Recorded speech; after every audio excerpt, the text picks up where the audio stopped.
감사합니다. 우리 신앙 고백합시다. 나는 우리 후대를 영적 서밋으로 키우는 중직자입니다. 아멘. 서밋이 필요한 시대가 아닙니다. 영적 서밋이 필요한 시대입니다. 서밋은 앞으로 AI 인공지능이 서밋 노릇해 줄 겁니다. 그러면은 AI 인공지능 기능만 여러분들은 잘 활용하면 돼요. 그러면은 AI 인공지능에게 돈을 많이 벌어들이는 겁니다. 그 인공지능이 돈 벌도록 도와주는 거예요. 그래서 우리는 겨우 종 노릇 하다 이제 가는 겁니다, 이제. 그러겠죠. 아무리 여러분이 뛰어난 지식을 갖고 있다 할지라도 AI 인공지능 못 따라가요. 이제 그걸 활용해야 된다니까. 그거 활용하면 돈 내야 돼요. 돈을 돈 벌게 해주는 거죠, 이제. 그래서 지금 렘넌트 데이 때에 전 세계 지금 우리 그 렘넌트 망대를 지금 계속 소개하고 있죠. 이제 그 사람들이 누구냐면은 AI 기능을 앞서 갈 가능성이 있는 이제 우리 렘넌트란 말이에요. 그래야 흑암 경제를 뒤집을 수 있어요.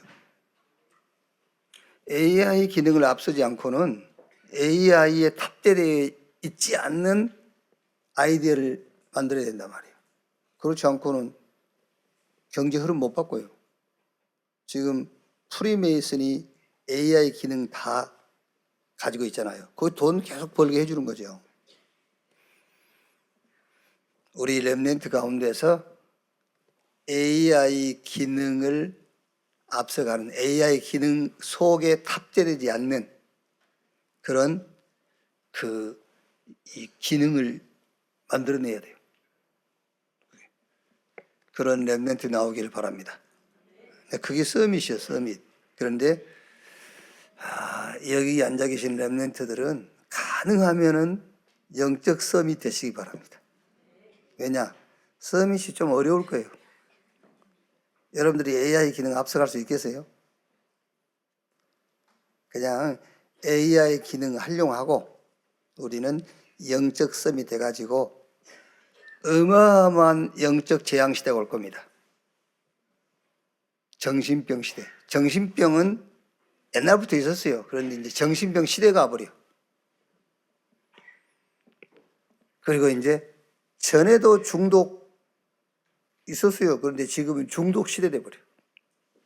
막 자살하고 영육간의 질병, 여기에 치유 서밋으로 우리 렘넌트 여러분들을 하나님이 부르신 줄로 믿습니다. 그래서 영적 서밋 딱 되면 돼요. 나는 남은 자다. 뭐를 위해서 복음 운동을 놓고, 나는 순례자다. 하나님의 능력을 가지고 여정을 가는 겁니다. 그리고 나는 정복자, 사람을 죽이는 자가 아닙니다. 살리는 자. 영적 서밋 딱 되면은 어느 날 여러분이 가지고 있는 그 달란트가 기능 서밋이 되어버려요. 다윗이 원래 돌 던졌잖아요. 가만있어. 본문 읽고 해야 되는데 지금.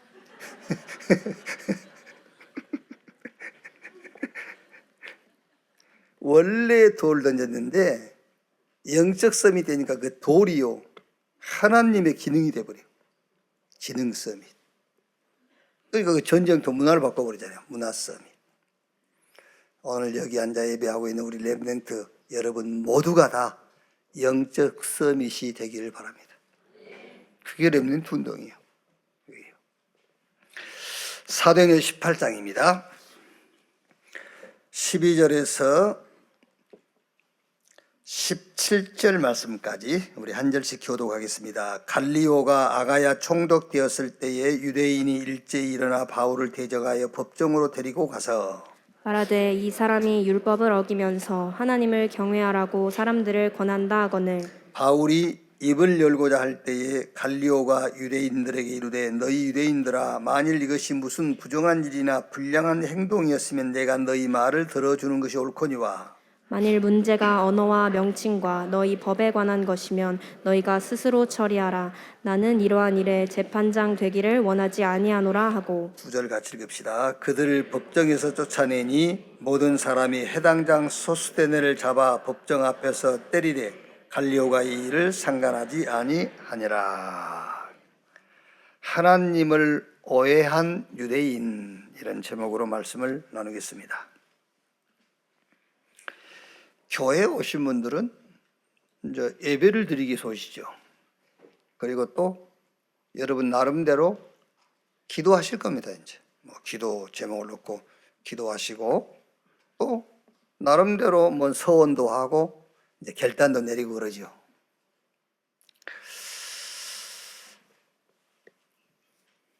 교회 이제 집사님인데 이렇게 이제 신앙적인 얘기를 하다가 조금 이렇게 그 집사님에 대해서 신앙적으로 약간 의심적인 게 있어서 물어봤어요. 집사님 교회 왜 다니시죠? 그랬더니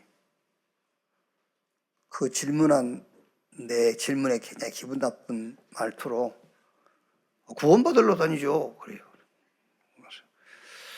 어디서 구원받죠? 그랬더니 그것까지는 잘 모르겠는데요. 그러면 그 큰일이잖아요. 교회를 왜 교회 다니죠? 그랬더니 구원받기 위해서요. 그러면은 어디에서 구원받는 거죠? 라고 했더니 거기까지는 잘 모르겠고요. 여러분 다시 말씀드립니다. 교회 나오신 분 가운데서 누구를 막론하고 나 구원받아야지라고 교회 나오신 분은 없어요. 자기 기준에서 이게 문제다 싶어서 이 문제를 해결해 보려고 교회 나오신 거예요. 그 100%예요, 100%. 아, 우리 행위 그 죄 말고 원죄가 있다는데 나는 이 원죄에서 해방받아야지. 그래가지고 교회 처음 나오신 분은 없습니다. 누구를 막론하고 자기 기준에서 이게 문제야. 나는 이 문제를 해결하기 위해서 교회 다녀. 그렇게 나온다니까요. 그러다가 예배를 드리고 성경 말씀을 읽는 중에 크기의 문제가 아니고 진짜 문제가 있다는 것을 알게 된 거예요. 아, 내가 문제라고 생각했던 이게 문제 아니구나. 진짜 문제는 따로 있구나. 그 문제가 뭐죠? 죄. 눈에 보이지 않는 사단. 그리고 우리의 배경이 지옥. 이게 인간 근본 문제. 모든 문제의 원인이 여기 있단 말이에요. 죄, 사단, 지옥. 그럼 죄가 뭐지요? 성경은 에베소 2장 1절에 죄와 허물로 죽었다. 그 죽은 상태가 숨을 안 쉰다 그 말이 아니에요. 요한복음 8장 44절에 너희는 너희 아비 마귀에게 소속되어 있는 상태를 죽었다라고 하는 거예요. 그럼 여러분들 죽어 있구나. 내가 어떻게 죽어 있죠? 눈에 안 보이는 사단에게 소속되어 있는 것이 죽은 거예요. 올해 이제 예를 든 게 오래됐으니까 다시 한번 들어도 이제 새로 한 말처럼 들리겠죠. 어릴 때에 그야말로 제가 출생한 곳은 농어촌이에요. 그야말로 뒤에는 산, 앞에는 이제 들이 있고 조금 가면은 바닷가예요. 그래서 거기서 10대를 이제 그 농어촌에서 보냈으니까요. 제가 국민학교 5학년 때 이제 전기불이 들어왔으니까. 그게 이제 어릴 때에 기계를 만져본 적이 없어요. 기계화된 거. 주로 이제 어릴 때에는 말하자면 내추럴한 거죠. 이제 자연 그대로. 그래서 주로 우리 장난감은 이제 기계가 탑재된 장난감은 못 만져봤어요. 생명체, 개구리, 뭐 이런 거 이제 개구리 가지고 놀고 메뚜기. 날개 띄어내고 발 들고 있으면 이렇게 방아 찍는 거라 이제 서로 이제 그것도 어릴 때부터 우리는 그 도박을 했어요. 메뚜기 잡아가지고 방아 몇 번 찍냐 내기. 이게 오래 방아 찍는 거 이제 내기 할 때 그 이제 상품 그런 것도 돈 그런 거 아니고 고구마 하나, 두 개 이렇게 따먹기 이제 이런 게 있죠.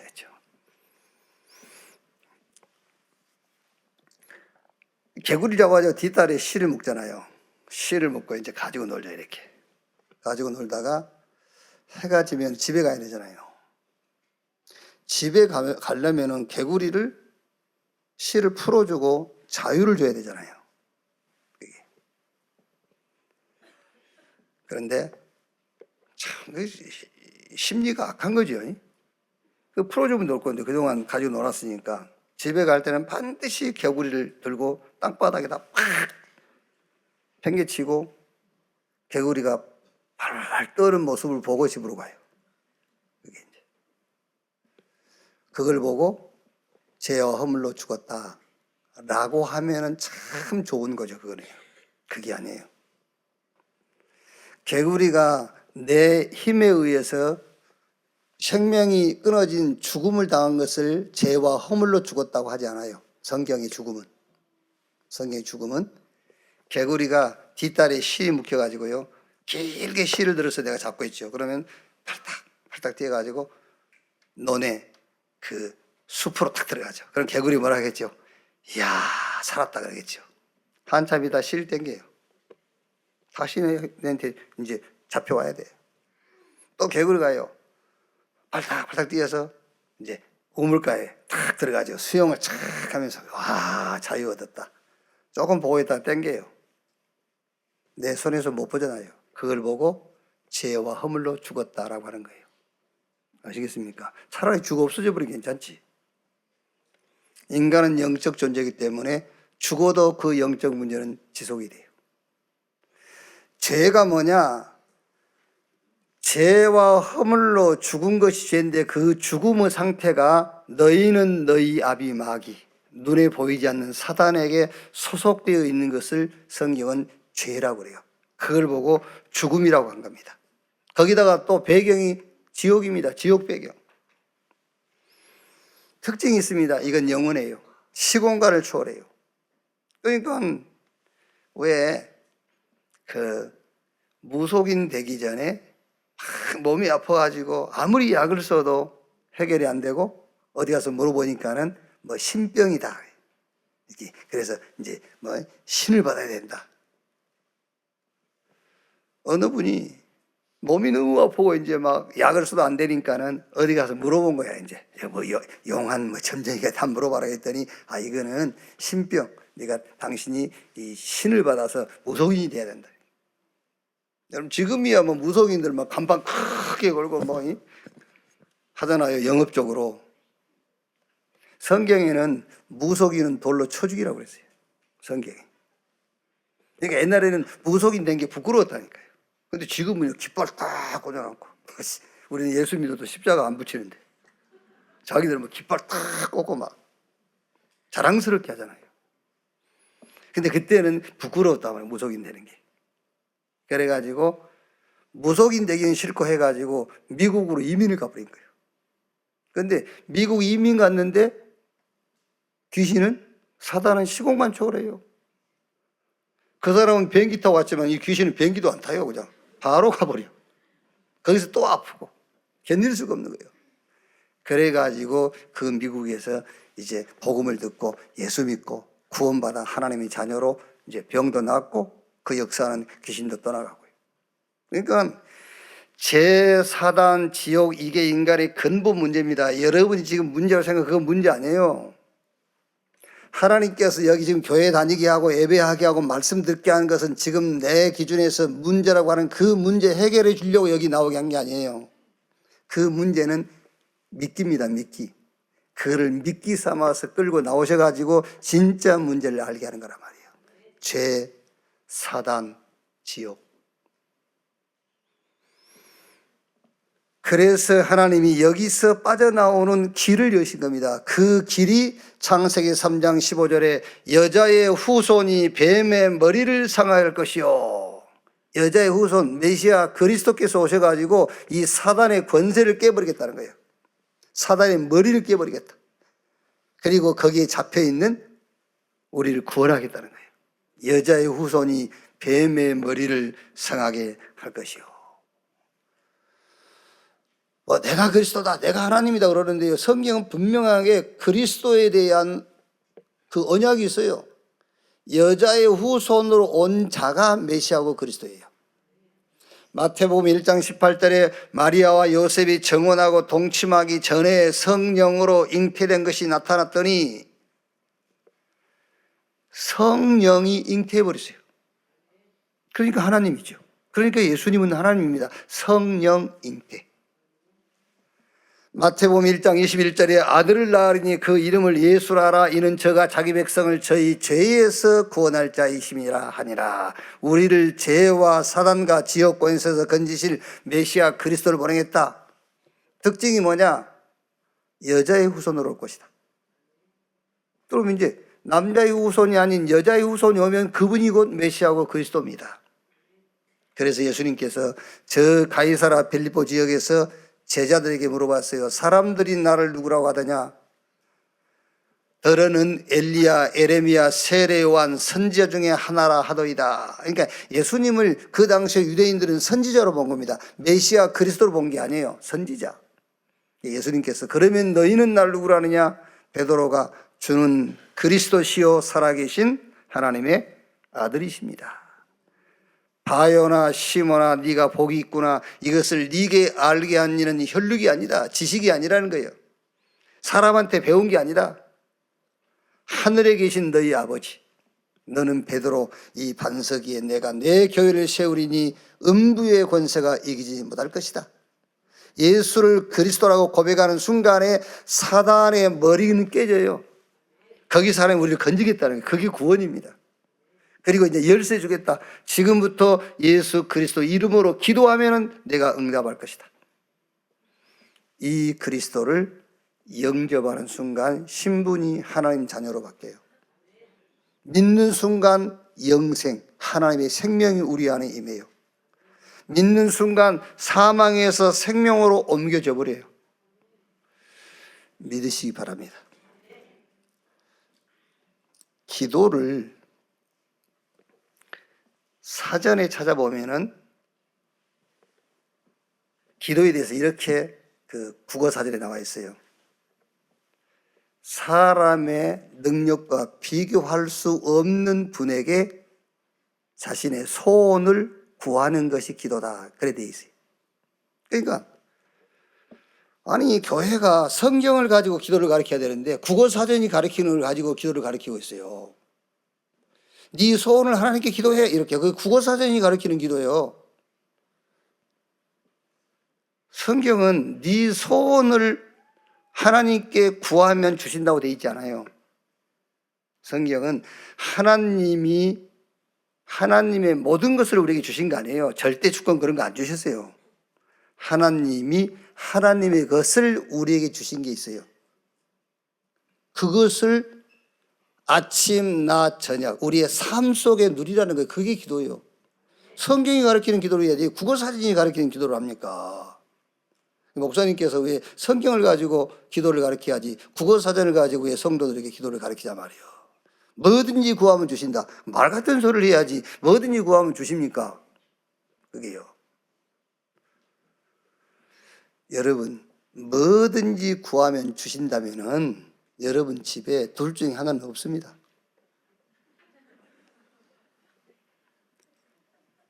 여러분 우리가 막 결혼해서 10년, 20년 이렇게 살아가면서요. 언제 한 번이라도 아유 주여 저 안 부르러 갑니까? 그런 생각 한 적 없습니까? 한 번이라도 솔직히 얘기해서. 그럼 바로 기도 응답하시면 바로 불러가 버리는데. 우리 애들 다 고아돼 버려요. 그게 아니요. 기도는 내 소원을 절대자에게 아뢰는 게 아닙니다. 절대자 하나님께서 당신의 것을 우리에게 주신 게 있어요. 그 주신 그것을 모든 범사에 누리는 거예요. 24 누리는 겁니다. 그게 기도예요. 그럼 하나님 우리에게 주신 게 많이 있겠지만요, 그리스도 안에서 우리의 신분을 받고 우리에게 권세를 주신 겁니다. 나는 하나님의 자녀. 그 신분에 따라오는 권세, 그 신분과 권세를 가지고 모든 범사를 보는 거예요. 그게 기도입니다, 여러분.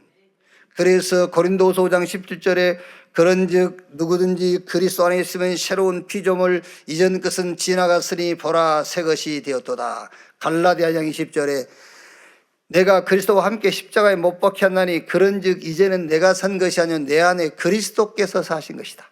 내가 육체 가운데 사는 것은 나를 사랑하사 자비 몸을 버리신 하나님의 아들을 믿는 믿음 안에서 사는 것이다. 여러분, 세상을 우리는 못 이깁니다. 왜냐하면 세상의 임금이 마귀예요. 세상 신이 마귀입니다, 여러분. 근데 그 세상을 우리가 어떻게 이깁니까? 못 이깁니다. 이길 수 있는 것은 딱 하나밖에 없습니다. 믿음입니다. 하나님께로 난 자마다 세상을 이기느니라. 세상을 이기는 이김이 이것이니 너희의 믿음이라. 어떤 믿음이요? 예수가 하나님의 아들 그리스도인 것을 믿는 믿음만 세상을 이길 수 있어요.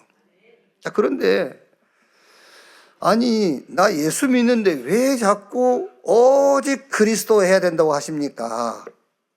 나 예수 믿으면 됐는데 왜 오직 그리스도입니까? 여러분, 그리스도 외에 그 어떤 것도 오직 하잖아요. 그러면 거기에 100% 사단 역사합니다.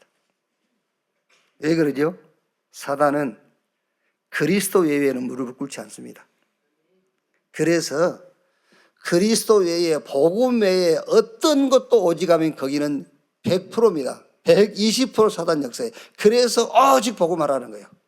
그래서 오직 그리스도라는 겁니다. 지난 시간에 얘기했지 않습니까? 우리 몸에는 어마어마한 에너지가 있어요.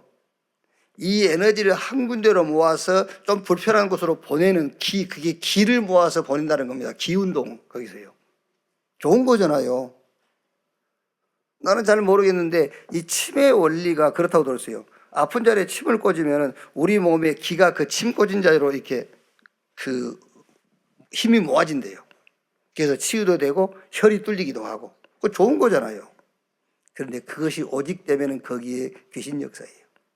그래서 기 운동하는 기를 주로 가리키는 그 사람들은 그 기 운동을 하나의 종교화 시켰잖아요.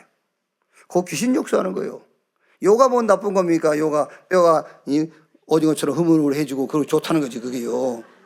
요가 좋은 겁니다. 근데 그 요가가 오직이 되면 거기 귀신 역사하는 거라니까요. 여러분 자녀가 얼마나 귀한 겁니까, 그게요. 근데 그 오직 자녀 되면 거기에 귀신 역사예요. 그래서 오직 그리스도, 오직 복음 하는 겁니다. 그런데 목사님, 나는 오직 그리스도인데 왜 잘 안 되지요? 이런 질문을 하겠지요. 나는 우선순위가 복음입니다. 나는 오직 그리스도입니다. 그런데 왜 안 되지요? 라고 질문할 거예요. 중요한 질문입니다. 중요한 답을 가지고 가야 돼요. 그리스도로 답이 났는데 왜 안 되지? 그게 바로 그 답으로 치유가 안 돼서 그래요. 답만 냈지. 답만 냈지 치유가 안 된 거예요. 아, 목사님 이제 이해했습니다. 이해한 그것으로 치유를 하세요. 왜 이해만 하고 마십니까? 아, 오늘 깨달았어요. 깨달은 그걸로 치유해버리자니까. 답만 내고 이해만 하고 깨닫고 있기만 하지 그걸로 치유를 못하는 거예요. 오늘 여러분들이 예배하다가 뭔가 이해가 되고요, 뭔가 깨달아지고 막 은혜가 임했다. 그걸로 치유해버리세요. 그걸로 고민거리 그것과 자리를 바꿔버리세요. 아시겠어요? 그래서 거기서 출해버려야 돼요. 그게 문제가 아니니까 거기서 빠져나와 버려야지. 그리스도로 답은 냈는데 답 낸 그 그리스도로 치유를 못하고 있는 거예요. 그걸로 치유해버려야 돼요. 정말로 오늘 이 예배가 여러분 생을 놓고 진짜 전무후무한 그런 예배가 되기를 주의 이름으로 축원합니다. 자, 오늘 말씀 보면은 18장 12절에요. 갈리오가 아가야 총독되었을 때 유대인이 일제히 일어나 바울을 대적하여 법정으로 데리고 가서 유대인들이 일제히 바울을 반대하는 겁니다. 그래가지고 아가야 총독에게 이걸 좀 재판해 달라는 거예요. 이유가 뭐지요? 13절. 그 이유가 말하되 이 사람이 율법을 어기면서 하나님을 경외하라고 사람을 권한다 하거늘, 율법을 어기면서 율법을 지키지 않아도 된다고 하면서 하나님을 경외하라고 가르친다. 그러니까 이제 총독 갈리오가 이렇게 얘기하죠. 16절에 14절에서 16절까지 너희 종교에 관한 것이면은 너희 스스로 해결해라. 너희들끼리. 나는 이거를 어떤 평가하거나 재판할 수 있는 능력도 없지만 내 소관이 아니다. 종교에 관한 것이면 너희끼리 해결해. 그러니까 법정에서 나가라 이제. 그러니까 이제 화가 났겠죠, 유대인들이. 17절에 모든 사람이 해당장 소수된 애를 잡아 법정 앞에 때리되 갈리오가 이 일을 상관하지 아니하니라. 막 화가 나니까 이제 유대인들이 해당장이 누구냐면 해당을 관리하는 사람이에요. 소수된 애를 막 뒤지게 패는 거예요. 막 이제. 왜 네가 바울을 해당에서 설교를 시켰냐 이러면서 이제. 그러니까 해당장이 바울이 설교하도록 허락을 해준 거거든요. 그러니까 네가 왜 바울을 이 해당에서 설교하게 해가지고 지금 우리에게 혼란을 주냐 그러면서 막 이 소수된 해당장을 막 뒤지게 패는 거예요. 막.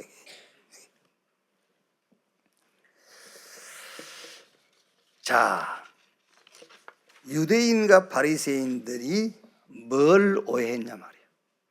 오늘날 교회도 이런 오해가 있어요. 유대인과 바리새인들이 뭘 오해했냐? 18장 13절에요. 말하되 이 사람이 율법을 어기면서 하나님을 경외하라고 사람들을 권한다 하거늘, 바울은 율법을 어기라고 한 것이 아니에요. 율법의 기능을 말한 겁니다. 율법을 지킴으로 구원받는 것이 아니야. 그 율법의 기능을 얘기하는 거예요. 율법을 지킴으로 하나님 만날 수 없어. 율법을 지킨다고 사단이 무서워하거나 지역 배경이 바뀌는 것이 아니야. 그 얘기를 한 거예요. 율법의 기능을 얘기해 준 거예요, 바울이. 근데 이 사람들은 뭘 오해하고 있죠? 율법을 어기면서 하나님을 섬기라고 한다라고 오해를 하고 있는 겁니다. 여러분, 율법을 지키지 말라고 한 게 아닙니다. 오해하지 마세요. 그러니까 그런 질문하신 분 있잖아요. 아니, 목사님 십계명을 지켜야 됩니까? 안 지켜야 됩니까? 아, 지킬만 하면 지키고 지킬 능력이 없으면 못 하겠어. 왜? 아니, 목사님 왜 그렇게 얘기를 하십니까? 뭐 내가 말 잘못했어요? 아, 지킬 만한 능력이 있으면 지키고. 왜? 그것은 구원하고는 관계없으니까. 그 율법을 다 지켰다고 해서 사단이 무릎을 꿇거나 여러분의 영적 배경이 바뀌거나 그렇지 않는다니까. 그러니까 지킬 수 있으면 지키라는 거예요. 그러나 못 지키면 그거 어떻게 하란 말이에요. 그 얘기를 하는 겁니다, 바울이. 근데 이 오해를 해가지고 원네스 교회는 율법을 지키지 말라 했다. 내가 언제 그랬어요? 율법으로 구원받을 수 없다고 얘기를 한 거지. 율법의 614가지를 다 지켜도 하나님이 응답 안 하세요. 그걸 다 지켜도 눈에 안 보이는 영적인 세력 사단이 여러분 발 앞에 무릎을 안 꿇는다. 그 얘기를 하는 거예요. 그 얘기를. 교회가 윤리와 도덕을 폐기시키자 그런 말이 아니에요. 윤리 도덕 필요 없어 그 말이 아닙니다. 왜 윤리 도덕이 필요 없습니까? 우리가 사회생활 하는데 윤리 도덕적으로 살아야지. 쉬운 예로 어떻게 오해를 하냐면요. 야, 술과 담배 그거는 우리 신앙과 아무 상관이 없는 거야. 예. 그렇게 얘기하니까는 아이 뭐 술 먹으라 하고 담배 피우라 했다면서. 내가 언제 그래요? 술과 담배는 우리 신앙하고 관계없다고 얘기를 했지. 그걸 가지고 신앙의 저울추를 놓거나 그러지 말라는 거예요. 그건 먹을 수 있고 안 먹어도 되고. 먹은다고 신앙이 나쁜 것이고 안 먹은다고 신앙이 좋고 전혀 그렇지 않아요. 그런데 이제 그런 통계는 있더만 담배를 피운 사람하고 안 피우는 사람하고 폐암이 걸릴 수 있는 확률이 담배 피운 사람이 4배래. 그러니까 이제 폐암 걸릴 각오를 하고 빠르세요. 빨 때 폐암 걸릴 각오를 하고 빨면 돼. 나는 괜찮아, 폐암 걸리더라면 빨아도 되고 독한 걸로 하세요 아주. 그래서 폐가 확 상해버리도록 하죠. 건강에 안 좋은 건 하지 말라고 말해요. 그러니까 건강상 하지 마. 나도 처음 들은 얘기인데 술을 이렇게 마시잖아요. 그러면은 뇌에 그 수분이 빠져버린다대. 뇌의 수분이. 그래서 뇌가 쭈글쭈글해진대요. 그리고 그 쭈글쭈글해진 뇌가 회복되는데 45일이 걸린대. 45시간이라든가? 45시간이겠지. 45일은 아니겠지. 45시간 걸린대. 그 뇌의 수분이 채워지는 데는. 그럼 여러분이 10년간 술을 마셨다고 생각해 보세요. 그 뇌의 수분 채워지는 데는 한 40년 걸려. 그래가지고 치매도 그러잖아요. 그게요. 그런 말이지. 윤리도덕으로 인간 문제, 세상 문제, 사회 문제 절대 해결할 수 없어요. 정신병, 중독, 자살, 동성애, 각종 질병 해결할 수 없어요. 그 얘기를 하는 겁니다, 여러분. 그런데 유대인들이 오해를 한 거예요. 저 바울은 율법을 폐기시킨 자다. 율법을 지키지 않아도 된다라고 가르친다. 그거 아닙니다, 여러분. 율법의 기능을 얘기하는 거예요. 율법 가지고는 구원받을 수 없다. 율법 가지고는 하나님 앞에 기도 응답 받을 수 없다. 율법 가지고는 눈에 안 보이는 영적인 세력이 무릎 꿇지 않는다. 그 얘기를 하는 거예요. 그럼 율법의 기능이 뭐냐? 로마서 3장 19절 20절이에요. 우리가 알거니와 물은 율법이 말하는 바는 율법 아래에 있는 자들에게 말하는 것이니 이는 모든 입을 막고 온 세상으로 하나님의 심판 아래에 있게 하려 함이라. 그러므로 율법의 행위로 그 앞에 의롭다 하심을 얻을 육체가 없나니 율법으로는 죄를 깨달음이라. 율법의 기능이 뭐냐? 죄를 깨닫게 하는 거예요. 근데 여러분 잘 들으셔야 돼요. 죄를 어떻게 깨닫게 하느냐 그 말이에요. 아, 이거 죄구나? 누가 모릅니까? 그 죄인지. 그죠? 아, 자기가 죄인지 압니다. 다 사람들이. 아, 이게 죄지였구나. 이게 죄구나. 이게 실수였구나. 실수를 모르는 사람이 어디 있습니까? 실수구나. 율법이 이거 너 한 거 실수야. 이거 죄야. 그렇게 깨닫게 한다는 말이 아니에요. 어떻게 깨닫게 하느냐? 3장 21절 22절에요. 이제는 율법 외에 하나님의 한 의가 나타났으니 율법과 선지자들에게 증거를 받은 것이라. 곧 예수 그리스도를 믿음으로 말미암아 모든 믿는 자에게 미치는 하나님의 의인이 차별이 없느니라. 어떻게 죄를 깨닫게 하냐면은 하나님의 의 그리스도만 해결할 수 있는 것이 죄다라고 깨닫게 한다는 거예요. 이렇게 깨닫게 한다는 겁니다. 조금 전에는 내가 초등학생 가지고 메시지를 했고요. 지금 이거는 중등과정이에요. 지금 내가 한 얘기는요. 중등과정. 율법이 죄를 깨닫게 해. 근데 그 죄를 어떻게 깨닫게 하냐면, 야, 그거 죄야. 그렇게 깨닫게 한다는 것이 아니에요. 죄를 어떻게 깨닫게 하느냐. 죄가 뭔지 깨닫게 한다는 거예요. 하나님의 의 그리스도가 아니면은 절대로 해결할 수 없는 것이 죄다라고 깨닫게 한다 그 말이에요. 그게 율법의 기능입니다. 죄는 하나님의 의 되신 그리스도 외에는 그 어떤 것도 해결할 수 없어요. 아까 얘기했지 않습니까? 죄가 뭔지. 죽은 거예요, 우리 영이. 영이 죽은 상태가 사단에게 소속된 것, 사단에게 종된 것. 그리고 배경이 지옥 배경이라. 그걸 어떻게 해결하겠습니까? 해결 못해요. 하나님 만나는 길 되신 그리스도, 우리의 왕, 선지자, 제사장 되신 그리스도만 우리를 거기서 건져낼 수 있다 그 말이에요. 그래서 로마서 2장 13절 말씀 보면은 하나님 앞에서는 율법을 듣는 자가 의인이 아니요 오직 율법을 행하는 자라야 의롭다 하심을 얻으리니. 하나님 앞에서는 율법을 듣는 자가 의인이 아니에요. 오직 율법을 행하는 자라야 의롭다 하심을 얻으리니. 어떻게 행하지요? 자꾸 여러분의 행위 가지고 행하려고 그러죠. 그런데 성경은 얘기했지 않습니까? 행위로 의롭다를 받을 육체가 없어요.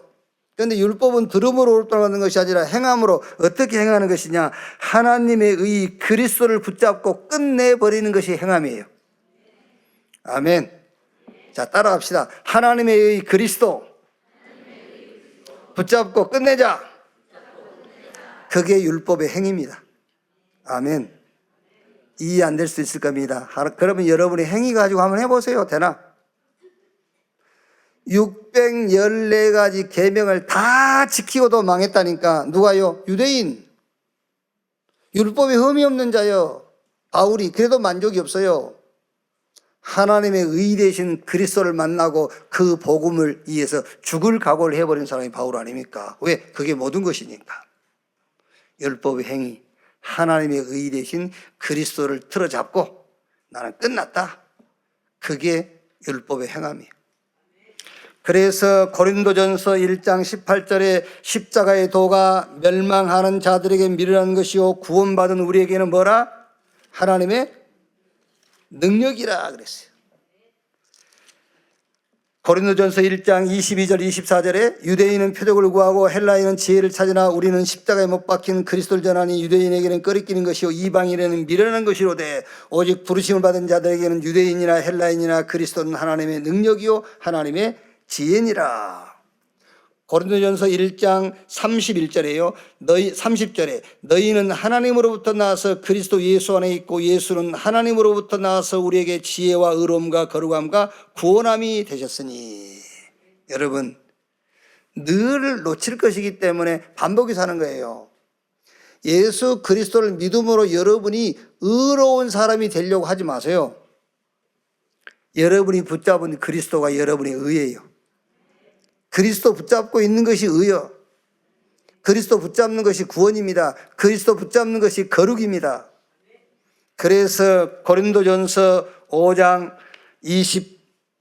고린도후서 5장 21절에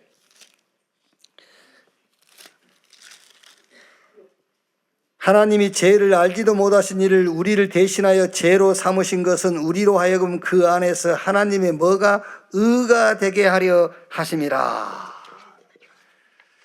바울이 전하고 가르친 교회가 오해했던 것, 유대인들이 오해하고 오해했던 것, 그래서 바울이 가르치고 전달하려고 했던 것, 그게 뭡니까? 그게 첫째로 종교와 복음.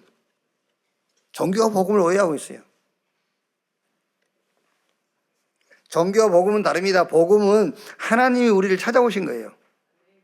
하나님이 저와 여러분 어떻게 찾아왔죠? 창세기 3장 15절에 여자의 후손이 뱀의 머리를 상하게 할 것이요 메시아 그리스도께서 오셔서 너를 사단의 손에서 건져내실 것이다. 이렇게 말씀으로 찾아오신 거예요. 이 말씀을 듣고 읽는 자에게 하나님이 이 말씀으로 찾아온 거예요. 복음은 하나님 우리를 찾아오신 거라니까요.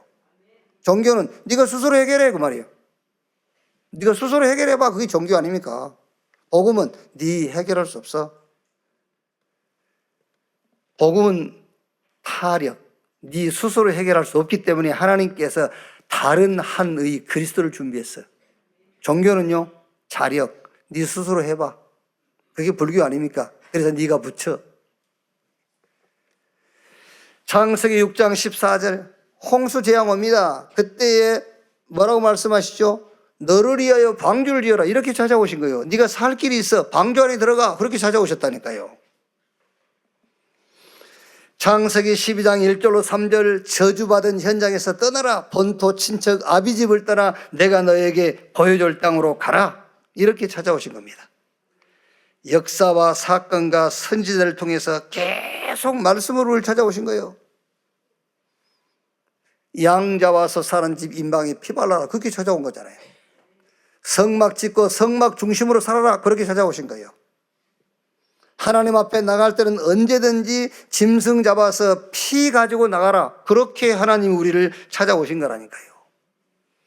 로마서 8장 28절 30절에 하나님을 사랑하는 자 곧 그 뜻대로 부르심을 입은 자들에게 모든 것이 합력하여 선을 이루느니라. 그리고 29절에요. 하나님이 우리를 아시고 아신 자들을 정하시고 구원하기로 정하신 자들을 부르시고 부르신 자들을 의롭다 하시고 의롭다 하신 그들을 영화롭게 하셨느니라.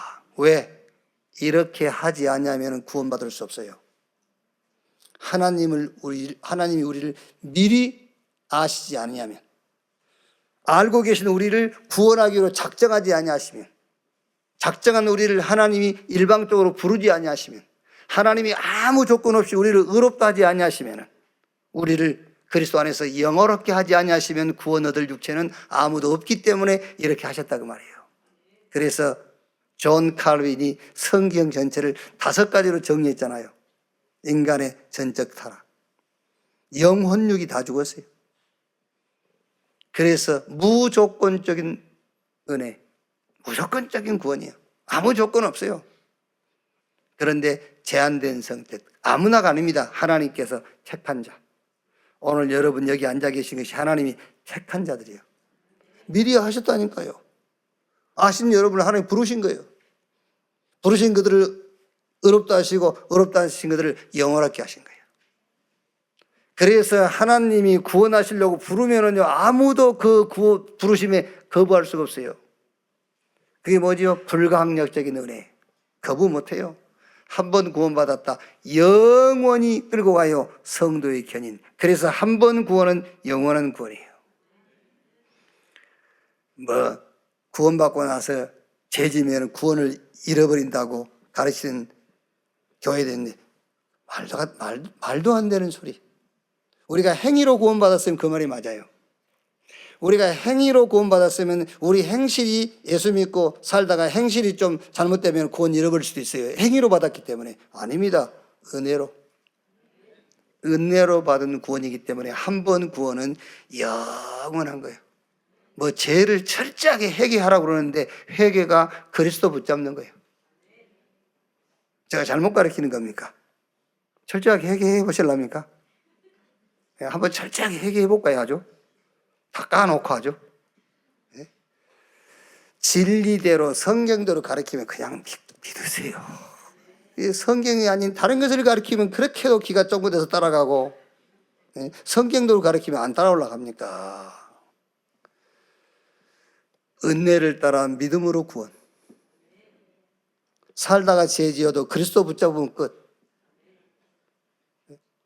아니 그럼 좋겠네요. 좋지. 그래서 예수 믿으라는 거요. 어떻게 네 스스로 해결하려고 그래 자꾸. 하나님께서 그리스도를 보내셔가지고 다 해결했다니까. 해결하신 그리스도를 붙잡으라고. 그걸 보고 복음이라고 하는 거예요. 복음. 종교는 사람이 하나님처럼 되겠다는 거예요. 창세기 3장 1절로 5절에 이거 먹으면 네가 하나님처럼 되어. 완전히 사단의 소리입니다. 그게요. 그래서 갈라디아 1장 6절 9절에 우리가 너에게 전한 복음 외에 다른 복음을 전하면 하늘에서 온 천사라도 저주를 받을지니라. 다른 복음이 있어요. 다른 복음이 있다고 했잖아요. 우리가 너에게 전한 복음 외에 다른 복음을 전하면, 그게 인류 최초의 다른 복음이 뭔지 압니까? 이거 먹으면 네가 하나님처럼 되어. 그게 다른 복음이에요. 멸망받을 사람들에게 그게 복음이라니까. 이거 먹으면 네가 하나님처럼 돼요. 멸망받을 사람들의 복음이 뭔지 압니까? 네 스스로 네 문제 해결해. 그게 복음이요. 멸망받을 사람에게 그게 복음입니다. 하나님이 우리에게 주신 복음은 하나님의 복음을 주신 거예요. 하나님의 복음 예수 그리스도. 그 복음 붙잡으면은 영세부터 영원까지 승리하게 돼 있어요. 정말로 믿는 여러분 되시기를 주의 이름으로 축원합니다. 두 번째는 율법과 복음입니다. 이건 말할 것도 없어요. 믿음으로 구원받습니까? 행함으로 구원받습니까? 당연하게 믿음으로 구원받죠. 진짜 문제를 몰라서 자꾸 행위를 강조하고 율법을 얘기하는 거예요. 히브리서 9장 22절에 피 흘림이 없은즉 죄 사함이 없다. 인간 문제는 피 흘려야 됩니다. 그런데 짐승의 피로는 안 돼요. 그래서 구약에 짐승 가지고 하나님 앞에 나갔다가 결국 죄 없으신 하나님 예수 그리스도께서 이 땅에 오셔서 피 흘려 죽으신 겁니다. 짐승의 피로는 안 돼요. 인간의 죄를 어떻게 짐승의 피가 해결합니까? 해결을 못해요. 회개 예물 그래가지고 옛날에 부흥사들은 회개 예물 바치라는데 그 예물 가지고 회개가 어떻게 됩니까? 그리스도 붙잡아야 회개지. 그게요. 속아가지고 하여튼 참 순진한 건지 미련한 건지. 부흥사들이 와서요, 회개 예물 바치라 하면 또 죄 회개하면서 또 논 팔고 밥 팔아가지고 회개 예물하고 바치고. 천주교 와보세요 또. 천주교 그러잖아요. 부모의 죄를 자식이 대신 돈으로. 그게 됩니까? 우리 죄가 돈으로 해결 됩니까? 짐승이 그렇게 죽어도 우리 인간 문제 해결 안 되잖아요. 죄의 싹은 사망, 피 흘림이 없은즉 죄 사함이 없다. 죄인이 아무리 죽어도 안 돼요. 그래서 죄 없으신 의 대신 하나님이 육체를 입고 이 땅에 오신 거예요. 히브리서 9장 12절.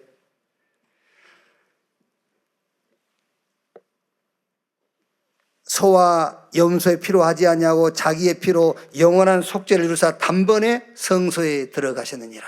마가복음 10장 45절에 예수님께서 인자가 온 것은 섬김받으러 온 것이 아니요 오히려 섬기려 하고 많은 사람을 위한 대속제물로 죽기 위해서 왔다.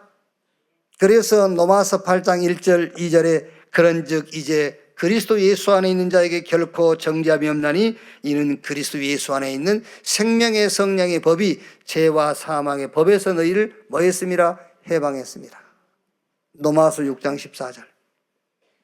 죄가 너희를 주장하지 못하리니. 그게 무슨 말입니까? 죄가 너희 보고 죄라고 할 수 없어. 문제가 너희 보고 문제라고 할 수가 없어. 왜? 너희가 법 아래에 있지 않고 은혜 아래에 있기 때문에.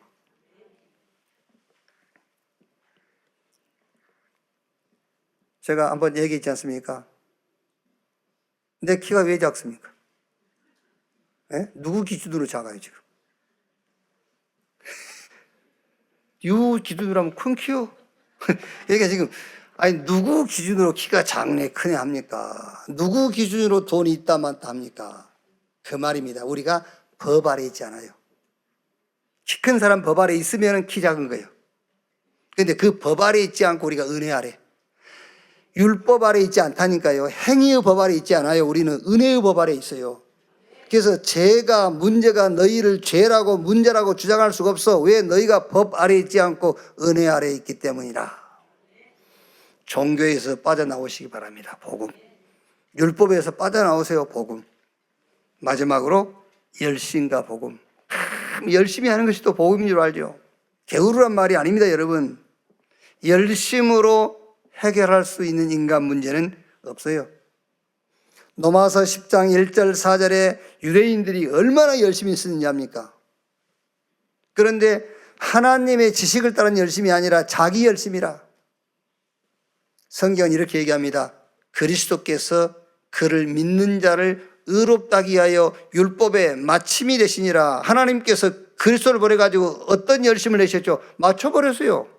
끝내놨습니다. 그런데 인간이 자기 열심 가지고 또 그 끝낸 거 끝낸다고 또. 이미 끝났어요. 하나님이 그리스도를 보내가지고 끝내버렸다니까. 율법의 마침이 되시니라. 왜? 자기를 믿는 모든 자를 의롭다 하기 위하여 율법의 마침표를 찍어버렸어요. 그런데 그 인간은 또 자기 열심을 하고 그걸 끝내겠다는 겁니다. 그게 유대인들입니다, 여러분. 유대인들이 여러분 하나님 앞에서 큰 죄를 짓거나 범죄한 게 아니에요. 그런데 왜 그렇게 역사적으로 7번이나 큰 재앙을 당했습니까? 노예, 포로, 속국, 저 유랑민으로. 왜 그랬습니까? 하나님의 지식을 따른 열심이 아니라 자기 지식을 따른 열심. 그것 때문에 망하는 거예요. 자, 결론.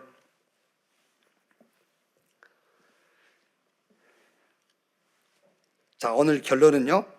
왜 유대인은 잘하고 망했는가?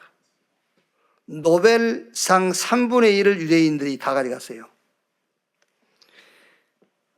전 세계 유명 대학에 하여튼 유명한 학자들은 거의 유대인이고 유대인과 관계 있어요. 그리고 세계 경제 유대인들이 다 지고 있습니다. 지금 여러분 우리가 말하는 AI 인공지능 이게 전부 유대인들이 다 지고 있어요. 우리가 그거 쓰면 다 유대인들한테 들어가는 돈입니다, 여러분. 여러분 스마트폰 한 번 열 때마다 유대인들한테 돈 들어가요, 다. 세계 경제 다 잡았어요. 그런데 왜 그렇게 잘하고 망했습니까? 7가지 잘 참고하세요. 유대인들은 무조건 유대인이라면 3권의 책은 읽습니다. 세마, 탈무드, 토라. 그 3권의 책을 가지고 유대인들의 뿌리를 딱 찾게 해주는 겁니다. 아, 우리는 유대인이다. 우리는 선민이다. 이걸 찾게 해주는 거예요. 저와 여러분들은 성경 속에서 우리를 뿌리 찾아야 돼요. 성경 우리 뿌리가 뭐라고 되어 있죠? 하나님의 형상대로 지음받은 하나님의 자녀. 성경에서 그 뿌리를 딱 찾아놔야 돼요. 나는 누구냐? 성경이 뭐라고 말하고 있느냐? 하나님의 형상 가진 하나님의 자녀. 유대인들은 그걸 놓친 겁니다. 우리는 유대인이다. 다른 사람들은 이방인이고 우리는 선민이야. 그래서 망한 거예요. 그래서 맞아 죽어야 돼요. 선민을 왜 불렀습니까? 다른 민족 살리라고 부른 거거든요. 근데 우리만 선민이야. 다른 사람들은 이방인이야. 멸망받아야 돼. 이런 식이요. 두 번째, 유대인들은 늘 자녀들에게 위인 얘기를 해줘요. 잠자기 전에 위인. 근데 위인도 이순신 얘기 그런 거 안 해줘요. 강개토왕 그런 거 얘기 안 해준다니까. 그 유대인 가운데서 성공한 사람들 얘기를 해준 거예요. 아인슈타인 이런 사람들. 그래서 거기서 뭘 심는 거죠? 유대인의 정체성. 우리 선진들, 우리 이 조상들 이런 사람들이야. 너는 그 유대인이야. 이걸 심는 거예요. 그래서 망해야 돼. 우리는 어떻게 해야 되겠죠? 그리스도 설명하면서 남은 자, 순례자, 정복자 이 정체성을 탁 심어야 돼요. 이 정체성을 가지고 있어야 돼요. 아니 하나님 여러분 누구를 쓰시겠습니까? 한번 생각해보세요. 누구를 쓰겠어요? 우린 선민이야. 그걸 쓰겠습니까? 나는 하나님 자녀야. 당연하게 후자를 쓰지요. 막 성공한 유대인들 위인 얘기해주면서 너 자부심을 가져야 돼. 너 유대인이야. 그런 사람과 그리스도를 통해서 나는 남은 자, 순례자, 정복자 어디를 쓰겠어요? 당연하게 후자를 쓰죠. 그 다음에 세 번째, 유대인들의 세 절기입니다. 유월절, 오순절, 수장절을요 온 가족이 함께 이 절기를 지켜요. 애굽에서 우리가 그 어마어마한 애굽을 이기고 나왔다. 광야에서 하나님이 우리와 함께 했고 저 가나안 땅 우리가 싸우지 않고 점령했다. 거기서 뭘 자부심을 갖게 하는 겁니다. 우리는 유월절 구원을 우리 후대에게 정확하게 전달해요. 구원. 오순절 성령의 내주, 성령의 인도, 성령의 역사. 수장절 천국 배경. 여기서 우리의 자부심이 나와야 돼요. 나는 구원받은 하나님의 자녀야. 지금 성삼위 하나님께서 영으로 나와 함께 하시고 인도하시고 역사하시고 그리고 우리의 배경은 눈에 보이지 않지만 천국이다. 여기서 자부심 가져야 돼요. 그리고 유대인들은 이제 안식일. 여러분 성경에 안식일을 보면 쳐 죽였잖아요. 돌로요. 그리고 여기서 이제 자긍심을 갖게 하는 거예요. 아닙니다. 우리는 주일날 예배와 기도를 통해서 집중의 이 힘을 얻도록 하는 겁니다. 여기서 나온 게 자긍심입니다. 힘이 있어야 내가 자긍심이 생기죠. 그리고 이제 유대인들은 13세가 되면 성인식 합니다. 달란트. 우리는 오직을 찾게 해줘야 해요. 오직. 드로니 달란트. 천재, 하나님이 누구에게나 준 재능이 있습니다. 그 재능에 여러분들이 오직을 발견해버리면 그거는 헤븐이 달란트가 아니라 드론이 달란트가 돼요. 보호자에서 내리는 달란트가 돼버려요. 그리고 유대인들은 이제 그 성인식 후에는 이제 사명식을 하죠. 그건 전문성을 갖게 해주는 거예요. 우리는 유일성 응답을 찾아야 돼요. 오직이라는 답이 나오면 당연하게 여러분이 가지고 있는 그 재능이 유일의 응답의 도구가 돼요. 마지막 7번째는 유대인들이 이제 파송식을 해요. 이제 현장화, 세계화를 시키는 거죠. 우리는 재창조입니다. 나를 살리신 하나님이 또 다른 사람을 살리는 재창조, 살리는 역사, 살리는 도구로 쓰이는 거예요. 유대인들은 잘하고 망했어요. 우리는 잘할 필요는 없습니다. 정확하게 붙잡고 하나님께 쓰임받는 여러분 인생, 여러분 후대 되기를 주님의 이름으로 축원합니다. 기도하겠습니다. 하나님 감사합니다.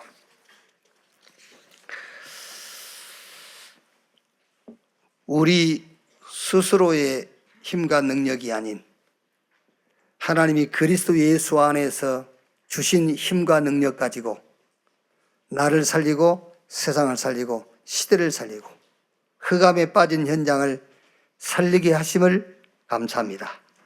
오늘 우리가 받은 말씀대로 종교가 아닌 복음, 율법이 아닌 복음, 열심이 아닌 복음, 유일한 복음, 오직 복음으로 담내게 하시고 담난 그것으로 치유되도록 주님이 축복해 주시옵소서. 재앙시대를 만났습니다. 심각한 정신병 시대, 심각한 마약 중독 시대, 자살 시대, 영육간의 질병의 시대를 맞았습니다. 복음 가진 우리를 치유 서밋으로 부르신 것을 감사합니다. 나를 치유하고 세상을 치유하고 시대를 치유할 수 있는 자들이 되게 해 주시옵소서. 우리가 가는 곳마다 움직이는 교회가 되게 하시고, 우리가 가는 곳마다 빛이 비추어서 어둠이 물러가고 눈에 보이지 않게 현장을 정복하고 있는 사단의 권세가 꺾이도록 주여 축복해 주시옵소서. 그 일의 증인으로 범사에 서게 하여 주옵소서. 그리스도이신 예수님의 이름으로 기도하옵나이다. 아멘. 지금은 만왕의 왕 되신 우리 구주 예수 그리스도의 은혜와 아버지 하나님의 크신 사랑과 보혜사 성령님의 내주 인도 역사 충만케 하심이 주일 2부 예배 참석한 우리 모든 성도들 머리 위에 지금으로부터 영원토록 함께 있을지어다. 아멘.